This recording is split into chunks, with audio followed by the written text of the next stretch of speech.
Bismillahirrahmanirrahim. Assalamualaikum warahmatullahi wabarakatuh. Waalaikumsalam warahmatullahi wabarakatuh. Alhamdulillah wassalatu wassalamu ala Rasulillah Sayyidina Muhammad ibn Abdillah wa ala alihi wa sahbihi wa mawalah, la hawla wa la quwwata illa billah. Amma ba'du, hadratal mukarram wal muhtaram, para bapak, para jamaah musholah al-falah yang dimuliakan oleh Allah Subhanahu wa ta'ala. Puji dan syukur alhamdulillah. Tentunya marilah selalu kita haturkan kepada Allah atas anugerah kenikmatan yang telah diberikan kepada kita semua. Alhamdulillah kita masih diberikan nikmat iman, nikmat Islam, nikmat sehat walafiat, dan juga alhamdulillah kita masih diberikan nikmat kesempatan untuk introspeksi diri, kesempatan untuk memperbaiki diri agar kita semua mendapatkan keutamaan dari Allah Subhanahu wa ta'ala. Terlebih kita sebentar lagi memasuki tahun baru 2020. Tidak terasa umur semakin berkurang, fisik semakin melemah, penglihatan semakin kabur, pendengaran semakin berkurang, yang terpenting duit semakin berkurang. Maka itu semua tentunya harus kita jadikan sebagai tanda bahwa tidak lama lagi kita akan menghadap Allah Subhanahu wa ta'ala dan mempertanggungjawabkan semua yang kita lakukan selama kita hidup di dunia. Dari ucapan kita, perbuatan kita, semuanya berada dalam pantauan Allah Subhanahu wa ta'ala. Maka penting bagi kita untuk berusaha bersungguh-sungguh di dalam kita melakukan kebaikan-kebaikan di dunia ini.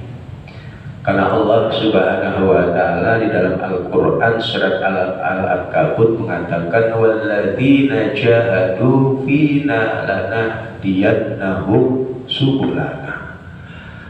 Dan orang-orang yang bersungguh-sungguh fina di dalam urusan kami, bersungguh-sungguh di dalam semua aspek kehidupannya, baik yang berkaitan dengan dunianya atau ukhranya, yang terpenting itu diniatkan dengan niatan yang baik. Karena dia nahu niscaya aku, kata Allah Subhanahu wa ta'ala, akan memberikan petunjuk jalan baginya, petunjuk jalan yang lurus, jalan-jalan orang-orang yang mendapatkan keridhaan dari Allah Subhanahu wa ta'ala. Maka jadikan akhir tahun ini sekaligus momentum di bulan Rajab ini kita jadikan bulan memperbaiki diri kita, kembali kepada Allah Subhanahu wa ta'ala, dan berusaha untuk menyempurnakan semua aktivitas yang kita lakukan sesuai dengan aturan Allah Subhanahu wa ta'ala. Amin ya rabbal alamin. Hadirin jamaah yang dimuliakan oleh Allah Subhanahu wa ta'ala, kita masih membahas berkaitan dengan sholat sunnah. Pada pembahasan yang lalu masuk kepada sholat sunnah duha, yang merupakan sholat sunnah yang tidak pernah ditinggalkan oleh Nabi Muhammad SAW. Bahkan sebelum meninggalnya Nabi Muhammad, beliau berwasiat kepada sahabat Abu Hurairah. Di dalam hadis Imam Bukhari Muslim diriwayatkan an Abi Hurairah radhiyallahu anhu qala, dari sahabat Abi Hurairah beliau berkata, awsani khalili sallallahu alaihi wasallam, berwasiat kepadaku, yakni kekasihku Nabi Muhammad sallallahu alaihi wasallam, bisalasi dengan 3 hal yang kalau kita pegang ini ketiga-tiganya, insya Allah akan diberikan kemudahan baik di dunia maupun di akhirat. Yang pertama, siyamu salasati ayyamin min kulli syahrin, berpuasa selama 3 hari berturut-turut pada setiap bulannya, atau yang kita kenal dengan puasa Yaumul Bait. Ketika rembulan itu sudah berada di tengah-tengah, di tanggal 14, 15, 16, ya, puasa Yaumul Bait. Nah, ini perintah Nabi Muhammad SAW.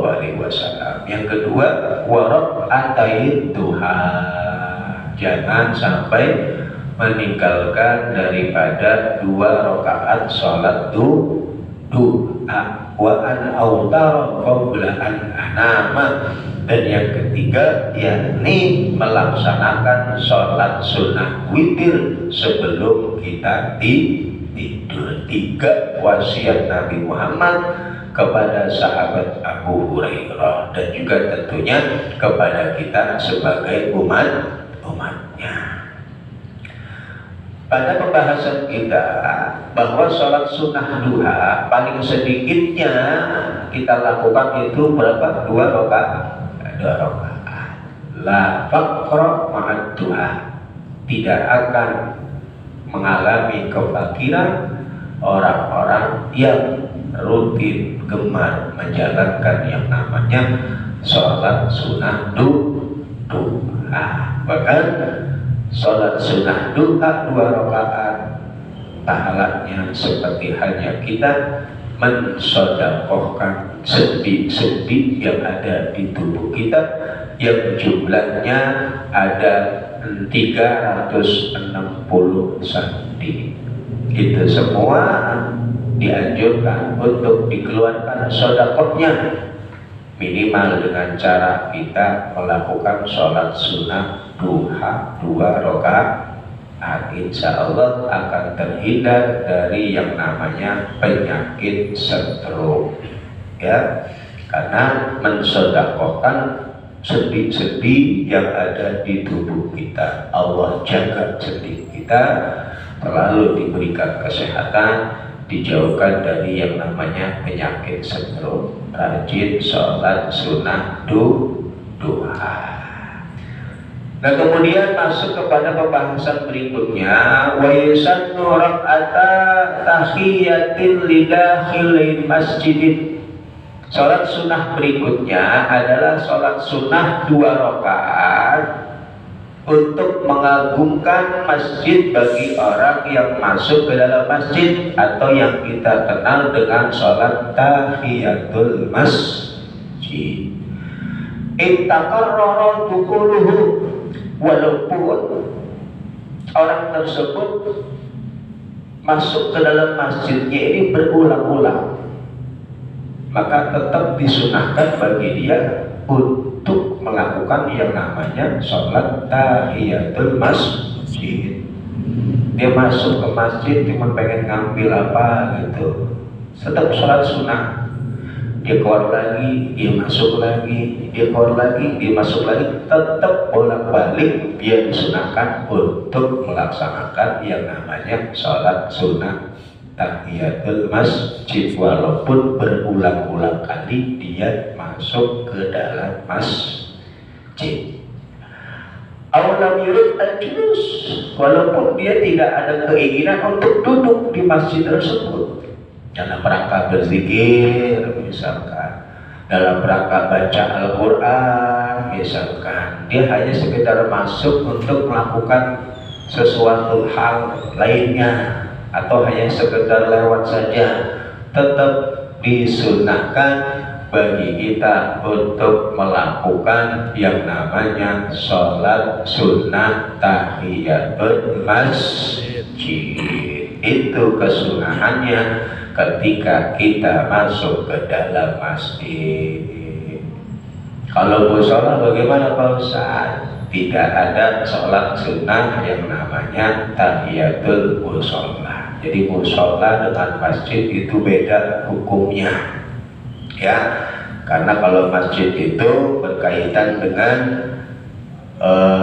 diantaranya adalah haramnya seseorang yang sedang memiliki hadas besar masuk ke dalam masjid, ya, dan lain sebagainya dari syarat-syarat dari masjid itu sendiri. Jadi kesunahan masuk ke dalam masjid diantaranya yakni melakukan sholat sunnah tahiyat. Apa sih tahiyat itu? Tahiyat itu artinya penghormatan, ya, seperti kita baca tahiyat di dalam duduknya kita, at-tahiyatul, itu penghormatan dan pengagungan kita kepada pemilik masjid Allah Subhanahu wa Ta'ala. Jadi di dalam Islam itu ada istilahnya penghormatan. Gak cuma di daerah kita, di negara kita. Kalau hari Senin itu siswa upacara hormat kepada bendera, caranya bagaimana? Menghormati bendera dengan cara hormat. Bawahan kepemimpinnya di dalam dunia kepemimpinan atau dunia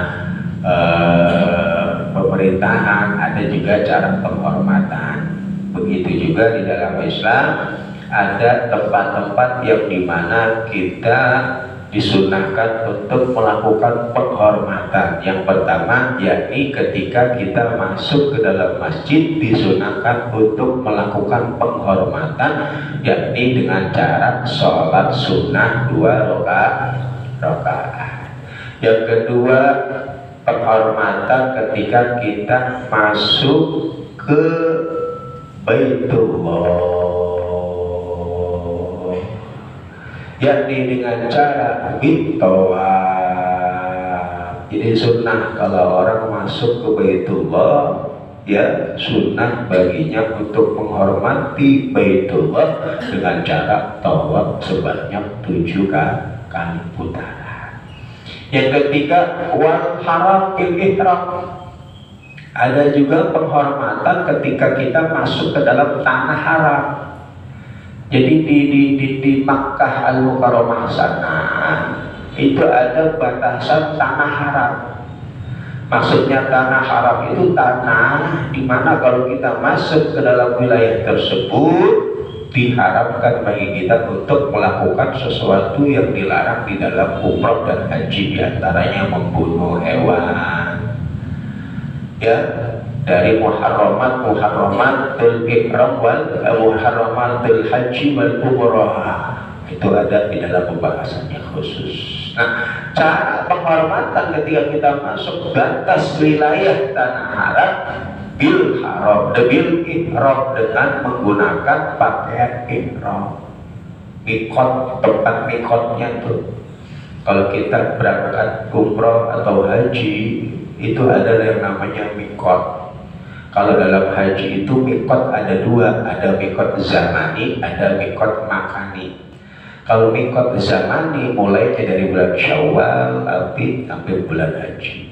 Kalau mikot makani tempat, ini tempat-tempat khusus antara haji dan umrah sama. Kalau dia berangkatnya dari Madinah, maka mikotnya di Dzul Hulaifah kalau nggak salah. Ada yang dari Yulamlam, ya, Zahrona, ya, tempat-tempat mikot ketika seseorang ingin melaksanakan ibadah haji atau umrah. Kalau bagi penduduk Mekah, tempat mikotnya di rumahnya mereka masing-masing ketika pengen masuk ke wilayah tanah haram. Ini cara penghormatannya dengan menggunakan pakaian ihram sampai Baitullah, menghormati Baitullah dengan cara tawaf. Jadi ada tempat-tempat yang dimana kita disunahkan untuk menghormati. Wa Mina diramyi. Nah, sedangkan ketika kita masuk Mina, nah ini penghormatannya dengan meromil. Rompel apa? Berlari pelan-pelan, ya, rompel. Kemudian wazid alai tahiyat Arafah bil wukuf. Nah, kalau masuk tanah Arafah, ya ini dengan penghormatannya dengan cara wukuf, berdiam diri di tanah Arafah bagi orang yang melaksanakan ibadah haji. Nah, ini tempat-tempat di mana kita disunahkan untuk melakukan penghormatan. Kalau masuk masjid, penghormatannya dengan cara melakukan sholat sunnah tahiyatul masjid sebanyak 2 kali, walaupun dia masuk ke masjidnya ini berulang-ulang, walaupun tidak ada tujuan untuk duduk lama di dalam masjid, tetap ketika Anda masuk masjid disunahkan untuk melakukan yang namanya sholat sunnah tahiyatul masjid. Bagian dari sunnah Nabi Muhammad SAW. Ya, maka kita harus berusaha untuk menghidupkan daripada sunnah Nabi Muhammad SAW dari mulai yang terkecil. Orang ketika dia mampu melakukan hal-hal yang kecil dari sunnah Nabi Muhammad SAW, maka dipastikan orang tersebut adalah orang yang mampu untuk melawan hawa nafsunya, orang yang memiliki kesabaran yang luar biasa. Karena gak gampang menjalankan sunnah Nabi Muhammad SAW walaupun sifatnya hal-hal yang kecil. Contoh, masuk masjid, Rasulullah menganjurkan ketika masuk masjid maka dahului kaki kanan. Ketika buka pintu pas masuk masjid, jangan lupa doa masuk masjid, Allahumma ftahli abwaaba rahmatik. Masuk masjid jangan duduk dulu, langsung tahiyatul masjid 2 rakaat. Masuk kamar mandi jangan lupa dahului kaki kiri. Sebelum masuk jangan lupa doa. Kemudian ketika mandi, cara mandinya diajari sama Nabi. Hal kecil, hal sepele, kalau kita sanggup melakukan hal tersebut, itu luar biasa. Karena di dalam menjalankan sunnah Nabi itu ada didikan dari Nabi Muhammad SAW. Di antaranya menguji kesabaran kita. Kalau kita kan pengennya buru-buru, ke kamar mandi pengennya cepet langsung, makan pengennya bet kenyang. Nabi ngajarin cara makan, pakai tangan kanan, pakai 3 jari, jangan lupa baca doa dulu. Sebelum makan disediakan garam buat penetralisir. Tuh Nabi makannya tuh cara makan Nabi. Kalau kita kan wah babat. Maka orang yang mampu menjalankan sunnah Nabi dari hal yang terkecil, bisa dipastikan dia orang yang memiliki kesabaran yang luar biasa, mampu untuk melawan dorongan hawa nafsunya. Karena dia bisa mengatur kehidupannya luar biasa, memanage cara kehidupannya, mengatur waktunya seperti halnya diajarkan oleh Nabi besar Muhammad SAW. Hal kecil dapat nilai pahala, dapat juga ilmu dari Nabi Muhammad SAW. Nih ya, sunnah ketika masuk masjid jangan lupa untuk melakukan yang namanya sholat sunnah tahiyatul masjid. khilafan li Syekh Nasiruddin wa tabi'ahu Asy-Syaikh Zakaria fi Syarhil Minhaj wa Tahrir. Berbeda menurut pendapat Imam Nasiruddin dan Imam Zakaria Al-Ansari. Menurut mereka, kesunahan untuk melakukan sholat sunnah tahiyatul masjid apabila dia masuk ke dalam masjid in arada al-julus, kalau memang ada keinginan pengen duduk di masjid tersebut. Ya, kayak kita pengen sholat Jumat, itu kan ada tujuan pengen emang duduk di masjid. Datang ke masjid pengen sholat jamaah, datangnya sebelum azan, berarti kan emang dia pengen punya tujuan untuk duduk di masjid, pengen sholat jamaah. Nah, masuk masjid maka sunnah tahiyatul masjid. Datang dari rumah pengen masuk ke masjid, tujuannya duduk dalam rangka untuk mengikuti pengajian yang ada di masjid misalkan, sunnah bagi dia untuk melakukan yang namanya sholat tahiyatul masjid. Jadi ada dua pendapat. Pendapat pertama, secara mutlak umum orang yang masuk ke dalam masjid walaupun tidak punya tujuan apapun, walaupun masuk masjidnya berulang-ulang kali, tetap disunahkan bagi dia untuk melakukan sholat sunnah tahiyatul masjid walaupun berulang-ulang kali. Yang kedua, disunahkan bagi orang yang masuk dalam masjid apabila menghendaki dia diam duduk di dalam masjid, maka bagi dia sunnah untuk melakukan yang namanya sholat sunnah tahiyatul masjid. Kalau hanya sekedar masuk pengen ngambil barang yang ketinggalan misalkan, menurut pendapat yang kedua tidak disunahkan. Tapi menurut pendapat yang pertama disunahkan. Tinggal kita mau pilih yang mana. Kalau emang lagi bisiknya enak, ya apa salahnya walaupun cuma masuk doang, apa salahnya sholat sunnah 2 rakaat. Nah, itu aja udah, lihat kondisi. Ya, kalau emang lagi malas masuk doang, ya udah nggak usah sholat, nggak apa-apa. Tapi sunnah bagi orang yang masuk ke dalam masjid yang tidak sempat untuk melakukan yang namanya sholat tahiyatul masjid, untuk berdoa dengan bacaan doa sebanyak 4 kali. Mana doanya? Subhanallah walhamdulillah wala ilaha illallah wallahu akbar wala haula wala quwata illa billahil aliyyil azim arba'an, sebanyak 4 kali. Gak sempat sholat, mungkin gak punya wudhu atau pakaiannya kotor, dia masuk ke dalam masjid gak sempat untuk sholat tahiyatul masjid, nah sunnah diganti dengan bacaan tasbih subhanallah walhamdulillah wala ilaha illallah wallahu akbar wala haula wala quwata illa billahil aliyyil azim sebanyak 4 kali. Kalau enggak sempat melakukan sholat sunnah tahiyatul masjid. Li khabari Shaykhaini, perintah daripada sholat tahiyatul masjid ini karena berdasarkan dengan hadis Imam Bukhari Muslim.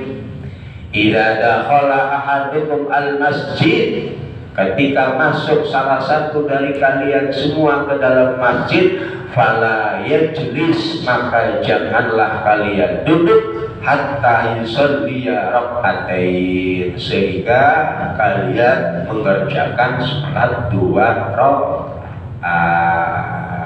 Hukumnya makruh bagi orang yang masuk ke dalam masjid namun tidak melakukan sholat sunnah tahiyatul masjid. Wa tabutu at-tahiyat bil julusi at-tawil. Sholat tahiyatul masjid ini akan hilang kesunahannya. Yang pertama, bijulusi at-tawil, sebab dia duduk dengan durasi yang lama.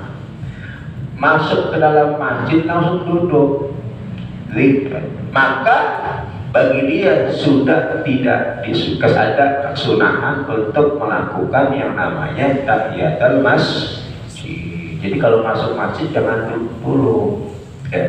Kalau dia udah kadang duduk dengan durasi yang lama, maka kesunahannya sudah hilang. Yang pertama, wa qada al-qasru, begitu juga duduk yang sejenak, illam yansah, apabila dia tidak lupa ya.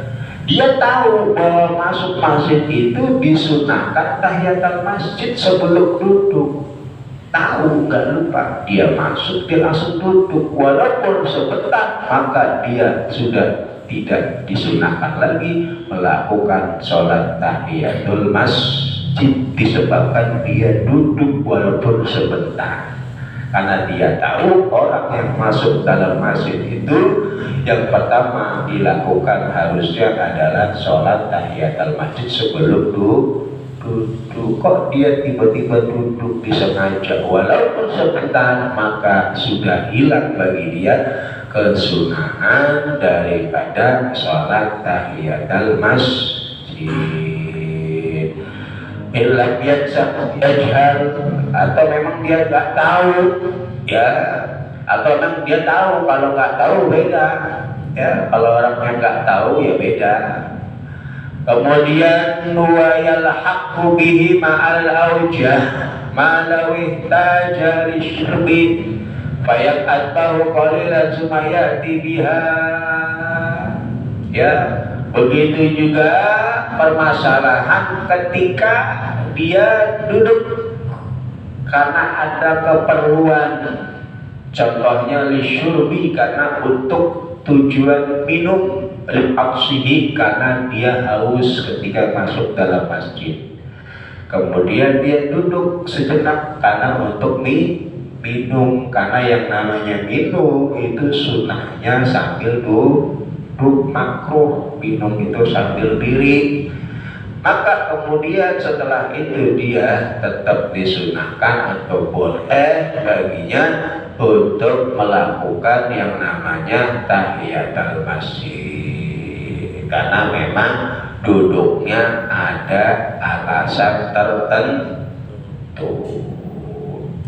Lagi tuli qiyamin, tidak hilang yang namanya kesunahan tahiyatul masjid sebab berdiri yang lama. Masuk dalam masjid dia gak langsung sholat, dia diri dulu, ada temannya, dia sama ngobrol dulu sejenak, nanya kabar. Nah, kan biasa begitu kalau kita masuk masjid, ketemu teman, kita salaman, ngobrol dulu, kabarnya sehat alhamdulillah, itu kan diri lama tuh. Maka orang seperti ini tetap masih disunahkan tahiyatul masjid, tidak hilang kesunahannya walaupun dia berdiri lama. Atau berpaling dari tahiyatul masjid selama belum duduk, baginya tetap disunahkan. Waliman ahrama biha qaiman al-qu'udu li ismamiha, dan boleh bagi orang yang melakukan takbiratul ihramnya sambil berdiri di dalam sholat tahiyatul masjid, kemudian menyempurnakan sholatnya sambil duduk, boleh. Karena di dalam sholat sunnah itu boleh kita melakukan sholatnya sambil duduk walaupun fisik kita ini dalam keadaan sehat. Begitu juga melakukan sholat sunnah sambil tidur miring walaupun fisik kita sehat ya, kecuali sholat fardu. Kalau sholat fardu itu wajib dilakukan dengan berdiri bagi yang mampu. Kalau nggak mampu berdiri dalam sholat wajib, boleh duduk. Nggak mampu duduk tiduran. Tapi kalau sholat sunnah bebas. Bagi orang yang mampu, nggak mampu, dia mau berdiri dapat pahala, dia duduk dapat pahala, dia sholat sunnah sambil tidur miring dapat pahala walaupun dalam keadaan fisik sehat. Maka caranya begitu kita datang ke masjid, takbiratul ihramnya, tapi syaratnya kalau sholat tahiyatul masjid itu dilakukan sambil berdiri, kemudian melanjutkan daripada rakaat sholatnya dilakukan sambil duduk. Habis takbiratul ihram langsung duduk, baru sah tuh tahiyatul masjidnya ya. Tapi kalau datang langsung duduk, tahiyatul masjidnya sambil duduk nggak boleh ya, karena tahiyatul masjid itu dilakukan sebelum duduk di dalam masjid. Maka caranya bagaimana? Kalau kita pengen tahiyatul masjid sambil duduk, maka takbiratul ihramnya berdiri, setelah itu langsung duduk, kita lanjutkan sholat kita dalam keadaan duduk, karena boleh ya melakukan sholat sunnah sambil duduk. Wa kuriha tarkuha min ghairi qadrin, dan makruh hukumnya orang yang meninggalkan sholat sunnah tahiyatul masjid ketika tidak ada uzur. Na'am in qaruba qiyamu maktubatin jumu'atin aw ghariyah aw khasya law ishtaghala bit tahiyat fawata fadilatut taharrum iqtadilhu qa'iman. Namun apabila pelaksanaan dari sholat wajib, contohnya misalkan seperti sholat Jum'ah ini sudah ingin dilaksanakan, atau sholat-sholat lainnya, sholat zuhur, asar, maghrib, isya udah mau dilaksanakan, apabila dia masuk ke dalam masjid kemudian menyibukkan diri dengan tahiyatul masjid sehingga tidak mendapatkan takbiratul ihramnya imam, maka bagi dia tidak disunahkan untuk tahiyatul masjid kalau mengkhawatirkan tertinggal takbiratul ihramnya imam. Maka fantadirhu qaiman, maka menunggulah sambil berdiri. Kalau usah tahiyatul masjid, kita datang udah wahainya mau qomat, udah jangan duduk, jangan tahiyatul masjid, tunggu aja sambil berdiri sampai qomat kumandang langsung jamaah ya. Tapi kalau sekiranya ada waktu untuk melakukan tahiyatul masjid ya lakukan. Tapi kalau khawatir dia tahiyatul masjid kemudian tertinggal takbiratul ihramnya imam, maka tidak disunahkan tahiyatul masjid, tapi intadirhu qaiman, menunggulah ya sambil dalam keadaan berdiri. Begitu juga ketika khatib sedang naik ke atas mimbar ya, karena kewajiban bagi jamaah adalah mendengarkan dari khutbah Jumat, kecuali posisi dia tidak bisa mendengarkan khutbah Jumat ya.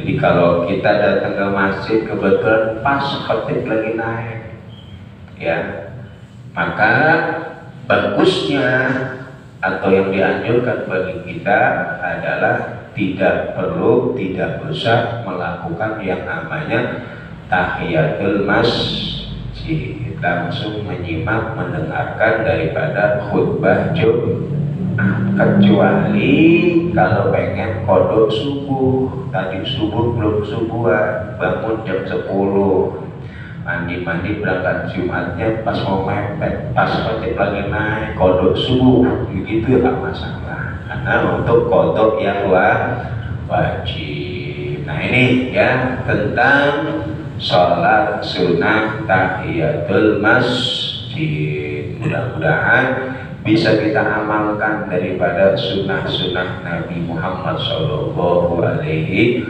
Wasallam. Amin ya rabbal alamin. Rabbana anfa'na bima 'allamtana, Rabbi alimna alladzi yanfa'una, Rabbi faqina faqihatana, وقرابة لنا في ديننا والقدر وذكر ووفقنا بكم لما تتقي قولا وفعلا كرم ورزق كل حلالا دائما وآخر لا قولا ملخطا بالخير ونوفق كل شرفنا واصلي لنا كل سبل وأقيل برضمك الويل بأننا ربنا كل ضيق قبل أن تأتينا رسل من قوفه رسل أنت أقل من شتى والصلاة الله تعالى المصطفى من الحق دانا والوفاء بكتابنا شجبا وعلى الآل كرام صرف والأصحاب المصحاب الكرام مهدنا بهدى وجعلنا من سائب رضا ولا تولنا وليا مسلم ولا تجعلنا لمن خالف أمرك وأصاب حسن الله ونعم الوكيل نعم المولى من أسر ولا حول ولا قوة إلا بالله العلي العظيم اللهم بارك لنا برجب شعبان وبلغنا رمضان ربنا آتنا في الدنيا حسنة وفي الآخرة حسنة وقنا عذاب النار وصلى الله على سيدنا محمد النبي الأمي وعلى آله وصحبه وبارك وسلم والحمد لله رب العالمين.